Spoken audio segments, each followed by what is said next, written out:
예, 오늘 우리에게 주신 하나님의 말씀은 사도행전 4장 5절부터 12절 말씀으로 성령으로 충만하면 주님이 함께 하십니다. 오늘 이 말씀 가지고 우리 같이 은혜를 나누기를 원합니다. 여러분 한 주간 동안 어떠셨습니까? 참 어쩌면 나라 안팎으로 여러 가지로 힘들고 어려웠죠. 우리 사모님이 기도했던 대로 참 우리나라가 지금 코로나로 인해서 그리고 또 장마로 인해서 그동안 우리가 겪어보지 못했던 또 어려움들도 우리가 지내고 있는 것입니다. 어떻게 보면 세상이 이렇게 복잡하고 시끄러울수록 결국 우리는 하나님에 대한 믿음과 견고한 신뢰가 무엇보다 중요하다는 겁니다. 특별히 우리 믿음의 사람들이 이런 믿음에 대한 하나님에 대한 믿음과 신뢰가 없다면 여러분 이 어렵고 힘든 순간에 어떻게 될까요? 좌절하고 무너질 것입니다. 그리고 아무것도 생각이 없이 그냥 자신만을 위해 살다가 결국에는 아무것도 우리가 바라지 못하고 갈 것입니다. 그러나 하나님께서 우리의 수고와 헌신을 기억하신다면 역사는 얼마든지 다른 방향으로 간다는 겁니다. 믿음의 사람들이 기도와 헌신을 하나님은 절대로 저버리지 않는다는 겁니다. 그렇기 때문에 우리는 오늘 하나님과 더 가까이 가는 그런 귀하고 복된 시간이 되기를 원하는 겁니다. 오늘 본문의 말씀은 배경은 어떻습니까? 유대 지도자들이 이 사도들을 붙잡았잖아요. 그래가지고 이제 그들에게 너 무슨 권한으로 너희들이 복음을 전하냐 그런 겁니다. 그러면서 너희들이 행한 기적과 능력들을 너희들이 무엇 때문에 그렇게 했는 것인지, 그리고 그 모든 것이 예수 그리스도의 성령의 감동으로 된 하나님의 말씀이라는 것을 오늘 담대하게 이 복음의 전도자들이 전하는 것입니다. 오늘 그렇기 때문에 여러분 오늘 보세요. 이 유대 사내들인의 간교한 신문에 베드로가 성령이 충만했잖아요. 그래가지고 뭐라고 얘기한 겁니까? 너희가 십자가에서 죽인 그 예수의 이름으로 나는 이런 능력을 행했다 이렇게 말씀하고 있는 겁니다. 결국 예수는 뭐예요? 바로 온 세상의 메시아라고 오늘 담대하게 전하고 있습니다. 그러면서 베드로가 인용한 구절은 시편 118편 22절의 구절, 결국 오늘 우리 11절에 있는 말씀입니다. 뭐라고요? 이 예수는 너희 건축자들이 버린 돌로서 짐 모퉁이의 머릿돌이 되셨느니라 이렇게 말씀하고 있는 것입니다. 바로 이 구절은 무엇을 얘기하고 있습니까? 바로 예수님은 어떤 분이에요? 메시아에 대한 예언이라는 겁니다. 어떻게 보면 예수님도 이 구절을 인용해서 당신이 메시아임을 이미 나타냈다는 것을 우리는 마태복음이나 마가복음, 누가복음을 통해서 우리는 예수님의 말씀도 알 수 있습니다. 건축자들이 쓸모없는 돌이라고 버린 돌처럼 예수님을 어떻게 해요? 유대인들이 버렸잖아요. 예수님을 유대인들이 잡아서 십자가에 잡아 죽였습니다. 결국 그랬지만 결국 그렇게 자신들이 그 예수님을 버린 그 예수님인 바로 어떻게 해요? 이제 그들이 이제 구원자로 이 메시아로 오신 분이라는 것을 그들은 알지 못했다는 그런 안타까운 일이기도 합니다. 오늘 대적들 앞에서 오늘 담대하게 복음을 전하는 이 베드로, 여러분 이 베드로의 모습을 보면서 우리는 무엇을 느낍니까? 그가 어떤 자였습니까? 3번이나 예수님을 부인했던 그 베드로가 오늘 이 자리, 오늘 이 본문을 보면 그는 성령이 아주 충만해서 그가 어떤 모습으로 당당하게 하나님의 말씀을 오늘 전하고 있는 자로 변했다는 겁니다. 오늘 그런 모습을 보면서 오늘 우리들에게도 오늘 베드로처럼 내가 성령이 충만해야 오늘도 복음을 전하는 자가 되는지를 오늘 말씀을 통해서 같이 은혜를 나누기를 원합니다. 오늘 첫 번째로 오늘 보니까 믿음의 사람들이라면 선한 일을 위해서 우리는 신속하게 연합해야 된다는 것을 우리는 한번 배우기를 원하는 겁니다. 오늘 말씀해 보니까 5절 6절에 뭐라고 그랬습니까? 이튿날 관리들과 장로들과 서기관들이 예루살렘에 모였는데 대제사장 안나스와 가야바와 요한과 알렉산더와 및 대제사장이 문중이 다 참여하여라고 오늘 기록하고 있습니다. 자, 베드로를 비롯한 사도들을 이제는 재판하기 위해서 뭐가 열렸다고요? 사내들인 그 공회가 소집된 겁니다.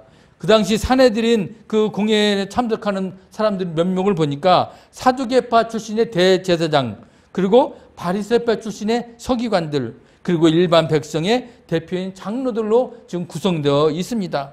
그런데 우리가 알다시피 이 사두개파와 바리새파 사이는 좋은 관계였습니까? 아니라는 거예요. 그들은 서로 갈등하고 분쟁이 끊이지 않았습니다. 왜 그래요? 바리새인들은 늘 부활과 영생과 사후세계를 믿었습니다. 그런데 사두개인들은 어때요? 그들은 영적 세계를 부인하며 오직 이 땅에서 잘 먹고 잘 사는 것만을 생각했기 때문에 신앙이 도저히 그들은 같을 수가 없었습니다. 그렇기 때문에 늘 싸우고 분쟁하고 그랬어요. 그런데 오늘은 무슨 일입니까? 오늘 베드로와 요한을 재판한다 그러니까 어떻게 해요? 그들이 신속하게 연합하여 모두가 모였다는 것입니다. 어떻게 보면은 맨날 모이면 서로 치고받고 싸우고 그랬는데 아니 어떻게 그들은 단 한순간에 그 베드로와 지금 요한을 재판한다 그러니까 다 모였겠습니까? 결국 이들은 자기들 이익에 모여드는 속물이었기 때문이라는 겁니다. 바로 이런 악한 자들은 특별한 정의나 진리가 없습니다. 그렇기 때문에 그들은 내 이익만 된다면 어떤 자와 가도 손을 잡고 그냥 하나가 돼서 어떻게 해요? 그 자신들의 이익을, 내 이익을 내가 이룬다는 그런 사고방식을 갖고 있다는 겁니다.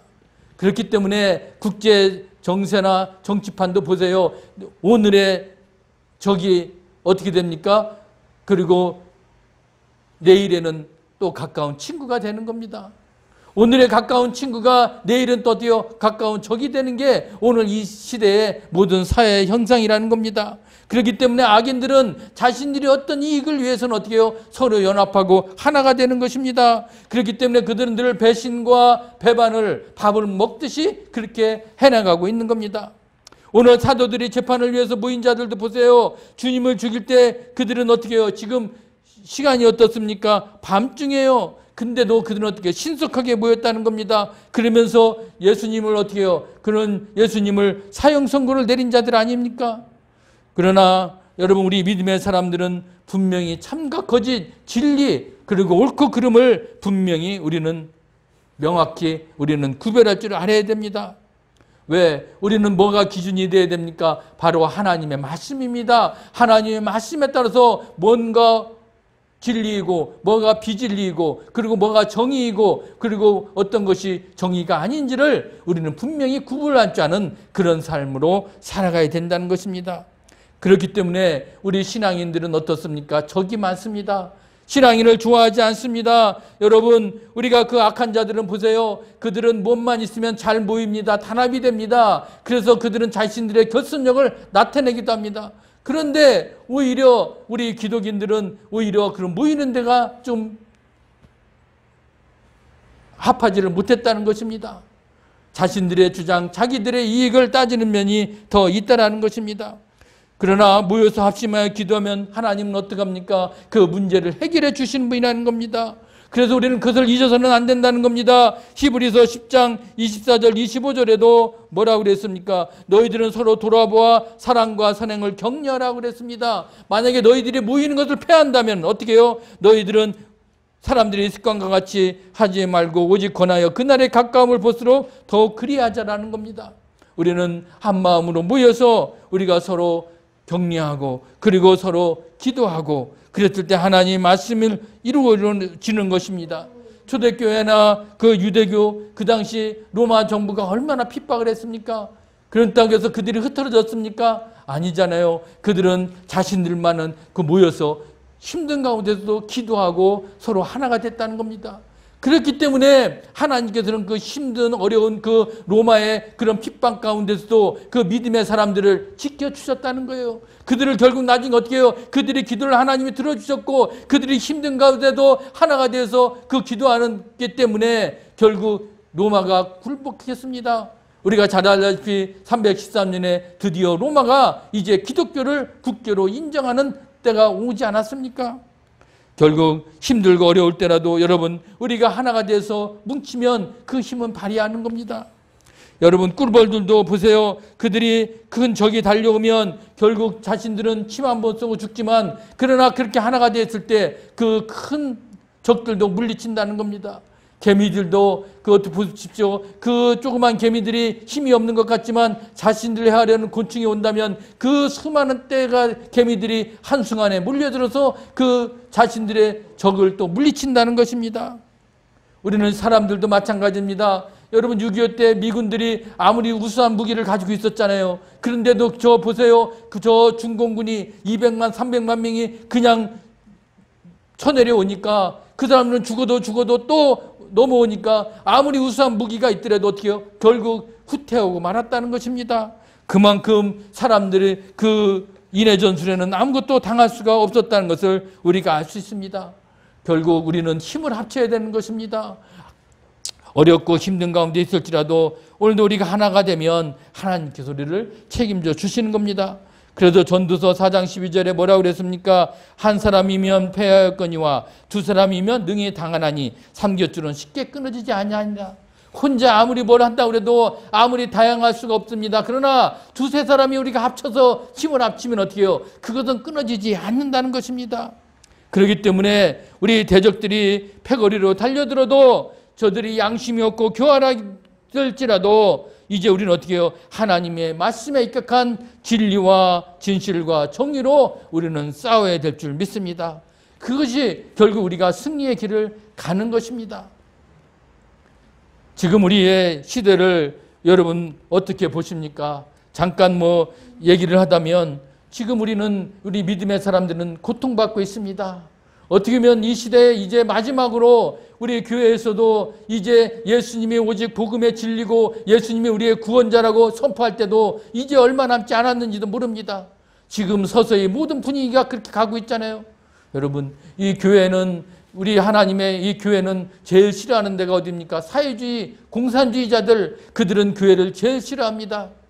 여러분 중국을 보세요. 중국이 처음에는 교회를 개방하는 것처럼 종교의 자유를 주는 것처럼 했지만 그들이 삼자교회를 결국은 어떻게 됐습니까? 결국 그들 안에 십자가를 띄어내고 거기에 시진핑이 사진이 들어가고 그러고 나서 교회를 쳐부수고 불태우고 그러면서 지금 중국이 어떤 환란을 겪고 있습니까? 이제 우리도 마찬가지입니다. 여러분 교회가 제일 싫어하는 나라가 주체가 어디라고요? 바로 사회주의 주사파 그들입니다. 그러니까 북한의 김일성, 김정은이 싫어하니까 교회를 핍박해갖고 교회를 없애버렸잖아요. 마찬가지입니다. 여러분 지금 이 주사파 정권이 이 정권을 잡으니까 제일 싫어하는 세력이 어디입니까? 교회거든요. 교회를 무너뜨려야 됩니다. 교회를 자기 손아귀에 짚고 가지 않으면 이 정권, 결국 이 사회주의 정권, 주사파 정권이 자신들의 뜻대로 연방제 국가가 되어서 북한과 하나가 되려는 그런 나라를 만들지 못하거든요. 결국 이 교회를 무너뜨리기 위해서 얼마나 공작을 해왔습니까? 그동안 조금만 문제가 생기면 교회를 들썩이지 않았습니까? 이번에도 마찬가지죠. 여러분 언론이나 모든 이 언론을 잡았기 때문에 이번에 그 교회를 향한 그 분위기를 하나하나 훑어보면 그게 서서히 나타났다는 거예요. 이번에 8.15 광복절 광화문 집회도 결국 주체 세력은 누굽니까? 교회입니다. 그렇기 때문에 이 문재인 정권은 그 집회를 막으려고 갑자기 없던 코로나 환자가 갑자기 늘어나게 되고 그러면서 또 역시나 어떻게 돼요? 이제는 교회의 모임을 또 강압하게 모이지 말라는 것입니다. 하나의 핑계거리를 또 삼은 거죠. 그것뿐이니까 또 모이지 않기 위해서 기상청, 공적 언론 다 동원해가지고 무슨 난리가 난 것처럼 그날에는 무슨 코로나 환자가 수도권에 증빙하니까 나오지 말라. 그리고 비가 많이 오니까 나오지 말라. 여러 가지로 압박하고 핍박하지 않았습니까? 그 형태가 지금 모든 공권력을 통한하고 언론을 통한해서 나왔잖아요.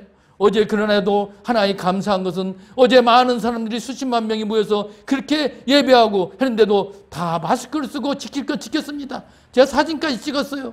그런데 옆에서 좀 배고픈 사람들이 김밥 하나 먹으려면 어떻게 해요? 마스크를 벗고 먹어야죠. 그런데 그것만 딱 사진을 찍어가지고 어제 집회는 사람들이 코로나 집회에 오늘 지키지를 않았고 그리고 그렇게 한다고 그것만 언론에 떠드는 겁니다. 왜 모였는지, 왜 국민들이 뭐가 분성이 들고 분통이 지금 참지 못해서 그 광화문에 나왔는지를 알지를 못하는 거예요. 그거는 하나도 보도하는 데가 없고 지금 코로나가 심란한데 모여서 뭐 하느냐 그런 식으로 이 언론을 동원해서 핍박하고 있는 겁니다. 결국 그건 무엇을 얘기합니까? 앞으로 너희들 내 말 들으라는 거예요. 교회도 이제 슬슬 내 말을 잘 들으니까 그래 좀 위험하다 그러니까 사람들이 안 모이네. 교회 안 나오네. 집에서 예배 드려도 되네. 그런 마음을 갖는 겁니다.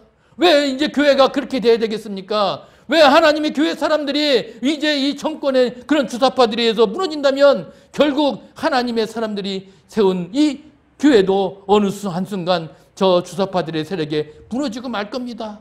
아니, 교회가 무너지는 게 아니에요. 국민들이 아무것도 모르는 국민들 저 베네수엘라처럼 다 이제 그 사회주의 그런 정치에 휩쓸려서 이제는 다 내 땅도 내 땅이 아니고 내가 가진 것도 내가 것이 아닌 이제 국민들을 통솔하고 마음대로 말하지 못하게 하고 집회의 자유를 막는 그런 일들이 벌써 일어나지 않았습니까? 이제는 우리가 참아서도 안 되고 우리가 나아서도 안 된다는 겁니다. 그렇기 때문에 이 악한 시대에 이제 우리 신앙을 지켜야 됩니다.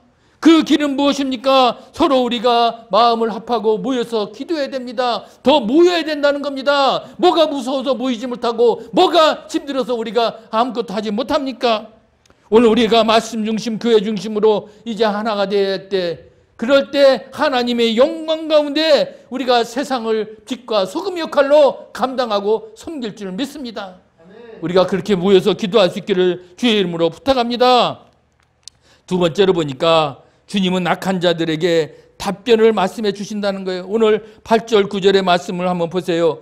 이에 베드로가 성령이 충만하여 이르되 백성의 관리들과 장로들이 만일 병자에게 행한 착한 일에 대하여 이 사람이 어떻게 구원을 받았느냐고 오늘 우리에게 질문한다면 라고 말씀하고 있는 겁니다.